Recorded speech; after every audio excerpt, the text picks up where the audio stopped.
जय श्री कृष्ण दोस्तों, स्वागत है आपका सनातन सीख में। यह हमारा तीसरा वीडियो है श्रृंखला गीता ज्ञान यात्रा का। पिछले अध्याय में हमने देखा कि कैसे भगवान श्री कृष्ण अर्जुन को आत्मा और समत्व का ज्ञान देते हैं। उन्होंने बताया कि कर्तव्य पर ध्यान देना चाहिए, लेकिन फल की चिंता नहीं करनी चाहिए। आज हम बढ़ते हैं तीसरे अध्याय की ओर, जिसे कहा जाता है कर्म योग, यानी कर्म का योग। क्या आपने कभी सोचा है कि जीवन में निष्क्रिय रहना असंभव क्यों है? चाहे हम चाहें या ना चाहें, हर पल हम कुछ ना कुछ कर रहे होते हैं। हर कर्म, चाहे छोटा हो या बड़ा, हमारे जीवन और हमारे आसपास के समाज पर असर डालता है। श्री कृष्ण अर्जुन को बताते हैं कि निष्क्रियता समाधान नहीं है। आलस्य और भय केवल भ्रम पैदा करते हैं। अगर हम अपनी कर्तव्य का पालन नहीं करेंगे तो न केवल हमारा जीवन असंतुलित होगा, बल्कि समाज में भी असंतुलन आएगा। यही कारण है कि कर्म करना आवश्यक है और उसे सही दृष्टि और निस्वार्थ भावना के साथ करना चाहिए। अब सोचिए, आप अपने काम में पूरी लगन डाल रहे हैं, लेकिन परिणाम आपके हाथ में नहीं।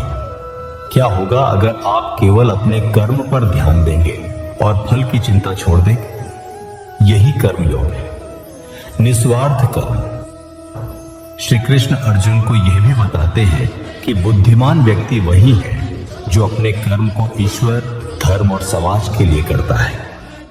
सोचिए, अगर हम अपने हर काम को केवल अपने स्वार्थ के लिए करें तो समाज में हमारा जीवन कैसा होगा?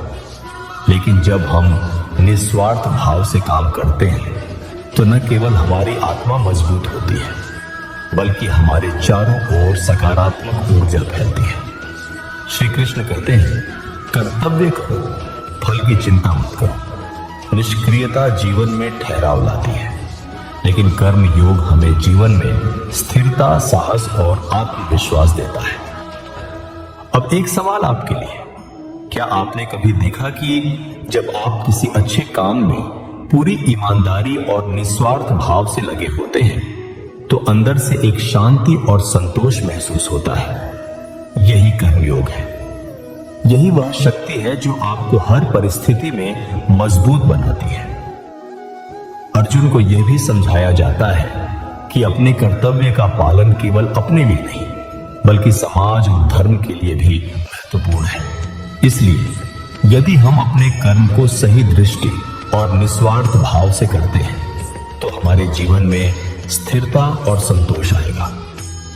दोस्तों, जीवन में चुनौतियां आती रहेंगी, कठिनाइयां आएंगी, लेकिन जब हम कर्म योग अपनाते हैं, अपने कर्तव्य को पूरी निष्ठा और ईमानदारी से निभाते हैं, तब हम हर परिस्थिति में स्थिर और निर्भय रह सकते हैं।